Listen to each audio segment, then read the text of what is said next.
И снова здравствуйте. Выточка, перенос. Есть ли какие-то нюансы, особенно для тех, кто только начинает строить? На примере наброска, нагрудная выточка в плечо, допустим, перенос к линии проймы. Частый вариант. Если просто раскрыть часть выточки к линии проймы, казалось бы, о чем здесь еще говорить? Но некоторые нюансы учесть стоит. И, возможно, они будут использованы также и в других выточках, переносах, потому что это общее для всех. Изначально, чтобы понимать, что и зачем мы делаем, цель – убрать часть выточки. Для чего? Первое может быть, чтобы выточка не была на том же месте, где была построена для простоты и удобства. Например, часто строится в плечо, и мы просто убираем, допустим, в бок, как обычную выточку.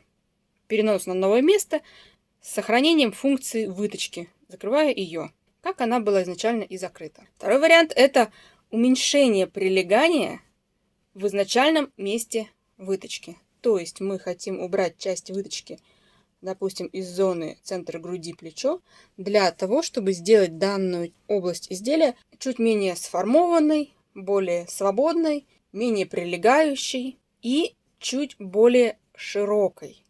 Вот в этой цели и кроется основное и задачи, и принципы построения.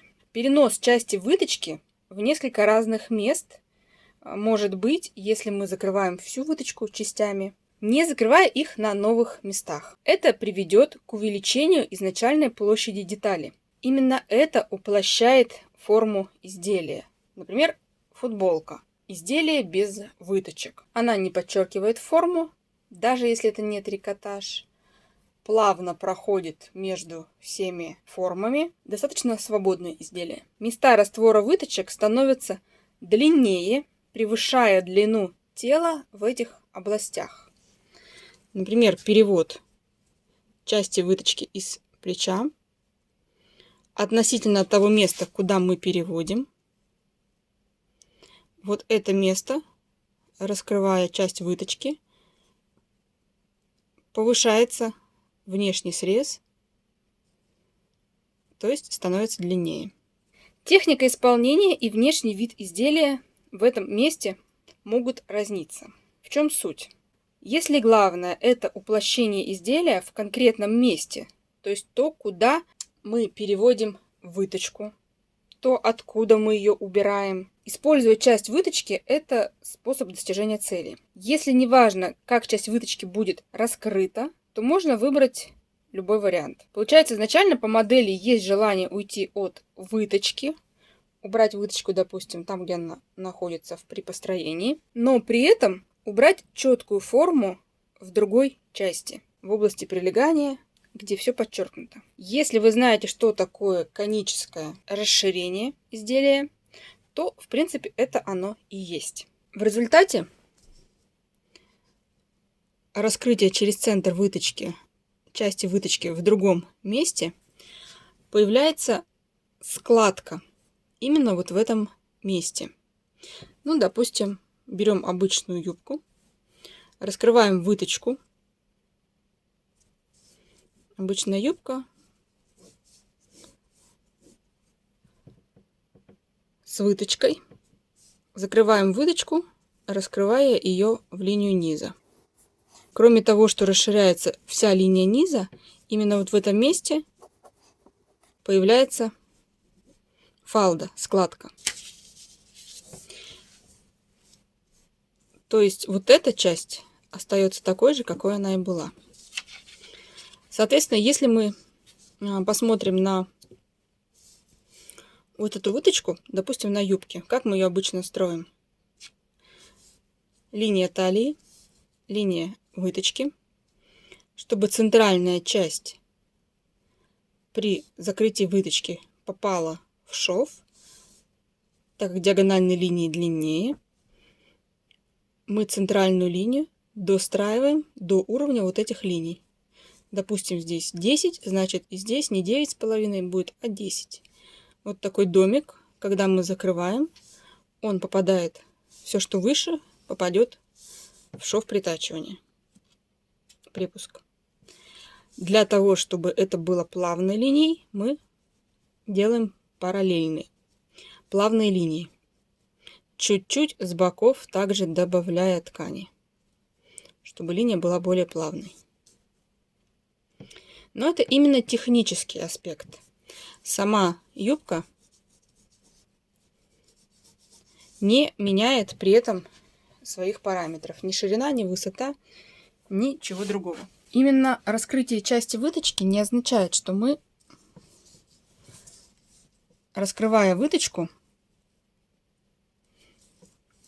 просто продлим центральную часть и сделаем такой же вот треугольничек-домик, когда раскроем часть выточки. Возвращаясь к цели расширения, уплощения, не только убрать шов, а именно форму новую получить. Мы понимаем, что вот эту часть выточки мы можем, оставшуюся, оставить как есть в виде выточки, просто уменьшив ее. Мы можем ее перевести в другие срезы. В одно место, конечно же, делать этого не стоит, например, в пройму, потому что перевод выточки в какую-то одну часть означает, что оставшаяся часть останется неизменной совершенно. Получается, что здесь будет все обширное, обвисать, свободное.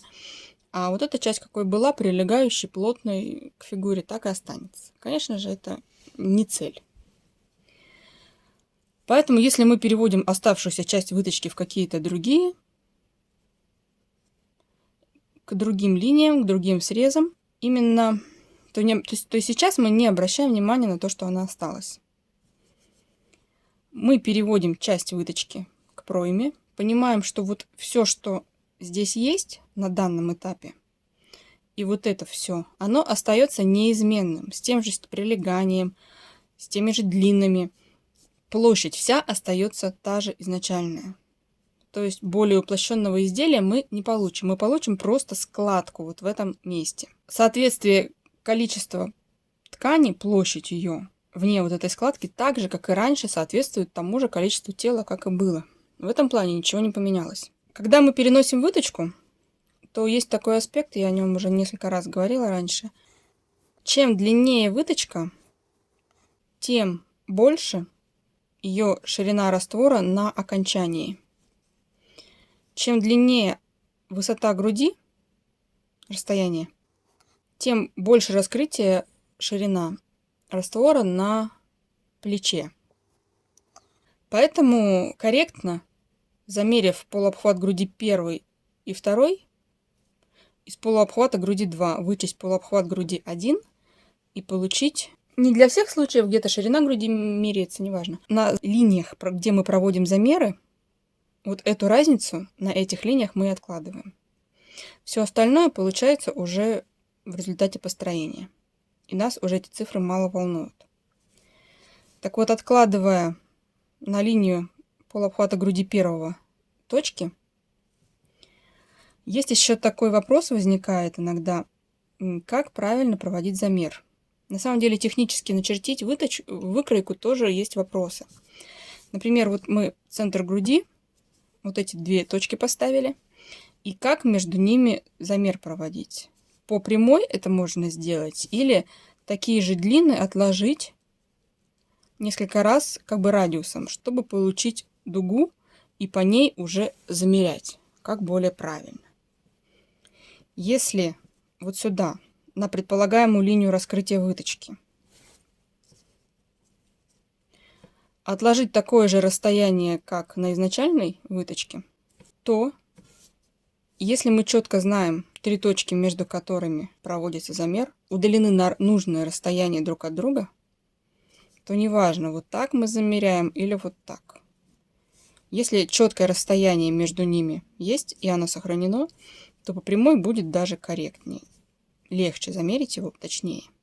Соответственно, откладывая вот это расстояние на новое место, раздвигая по прямой, замеряя на такое же расстояние, как нам нужно, ну, допустим, 1,5 сантиметра, то, проводя линию к ближнему участку по сравнению с какой-нибудь более удаленной точкой, вот по этому же правилу, на более удаленную точку мы получим и большую ширину раствора при той же выточке.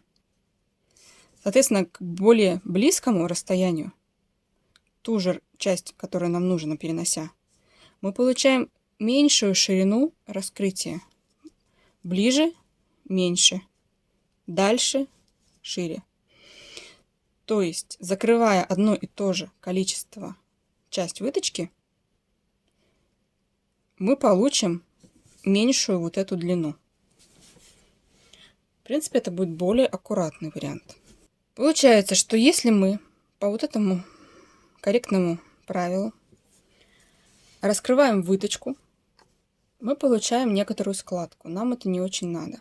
Так как наша задача уплощение и расширение, нельзя ту же ширину взять, как у нас была, и думать, что раз нет формы, то это будет более смотреться уплощенно. Это будет узковато. Поэтому, очертив новую линию плеча, повторив контур, на линии проймы мы не вычерчиваем аккуратненько здесь, мы чертим линию более спрямленно, чуть отступая от вот этой линии. Получается чуть более широкая, чуть более спрямленная. Это все кажется не очень большими параметрами, которые прям вот бросаются в глаза. Но так или иначе это заметно. Раскрытие вот здесь дает дополнительную длину проймы. Да, она удлиняется. Да, после всех этих действий она будет больше. Но вот искривленная линия, она дает большую длину, чем линия спрямленная. Поэтому с одной стороны, получается, мы удлиняем через раскрытие выточки, но мы уменьшаем эту разницу, проводя линию более спрямленной. Естественно, мы это делаем обычно, особенно это если мало растяжимый трикотаж, после того, как мы приняли решение, что изделие будет с чуть большей прибавкой по груди. Возможно, чуть, если это небольшие параметры, небольшое углубление проймы. Черчиваю линию изначальную, как она у нас была.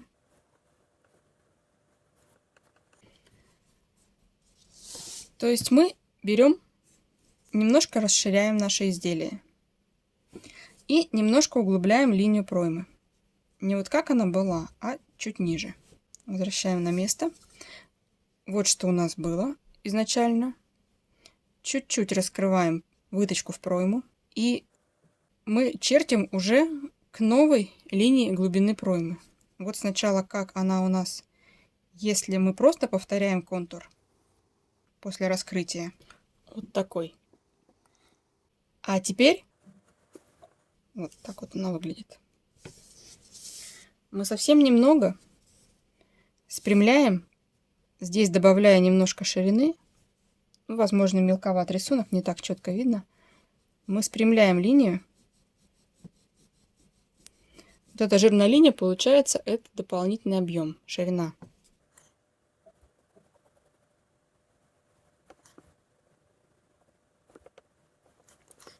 Вот эта толщина линии — это небольшие появляемые дополнительные расширения. Вот как у нас выглядело при закрытии изначальной выточки. Когда мы немного раскрываем, мы получаем вот это дополнительное расширение.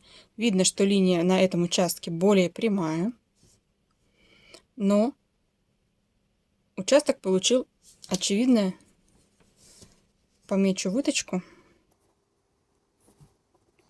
как она у нас раскрыта. Вот это вот синенькое закрытие, это раскрытая новая часть выточки. И вот дополнительный полученный объем у изделия. Это более корректное раскрытие выточки, частичное, без не просто перевод на новое место с закрытием ее, а перенос с оставлением ее в раскрытом виде для уплощения изделия, для дополнительной ширины, для общего гармоничного образа. Вот такое общее темное место — это дополнение, которое получает изделие при расширении, прибавке по груди дополнительной, углубление проймы. Единственное, что обычно я, конечно, не сохраняю центр таким, какой он есть, потому что несимметрично получают изменения. Про это, в принципе, так или иначе, я уже тоже раньше говорила, относительно баланса изделия, но это уже не сегодня. Предлагаю провести эксперимент относительно того, как будет ли разница, если мы разделим выточку и какие будут границы. Не одну часть отведем, а одну часть, разделив ее на 3 фрагмента. Итак, очерчиваю внешние границы. Эти линии остаются неизменными. Может быть, плечо слишком прямо нарисовано. Сейчас это технически не важно.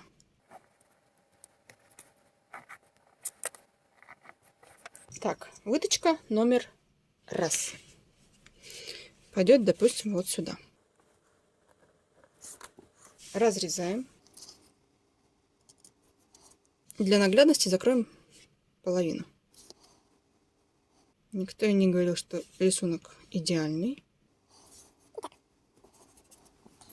Эта линия у нас не будет меняться. На одну или на 3 части мы делим. Меняется все внутри. Вот здесь не... Для того, чтобы изменилась вот эта линия, нам надо закрыть на большее расстояние.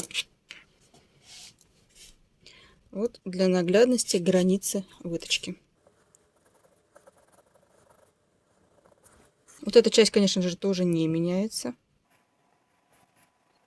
Очерчиваю ручкой внешний срез проймы.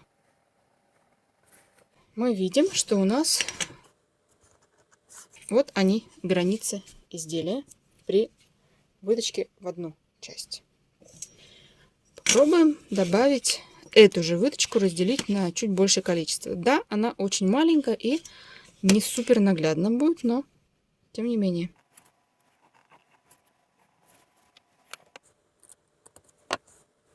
Закрываем эту выточку на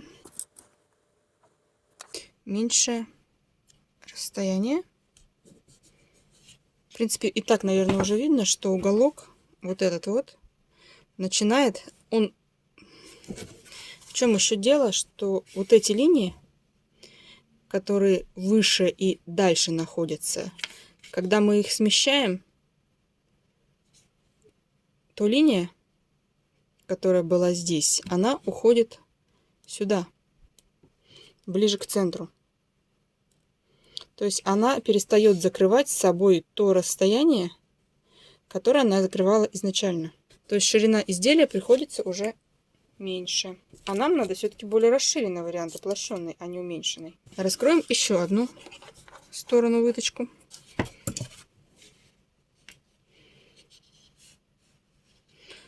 Наверное, вот на этом остреньком, вертикальном, будет это еще чуть более заметно. Видите, как он выступает за край? То есть вся выточка осталась той же. Соответственно, мы уже не можем оставить то же расстояние, которое у нас было. При более равномерном постепенном раскрытии нам потребуется большая ширина. Просто обвожу как есть. Ничего не добавляю.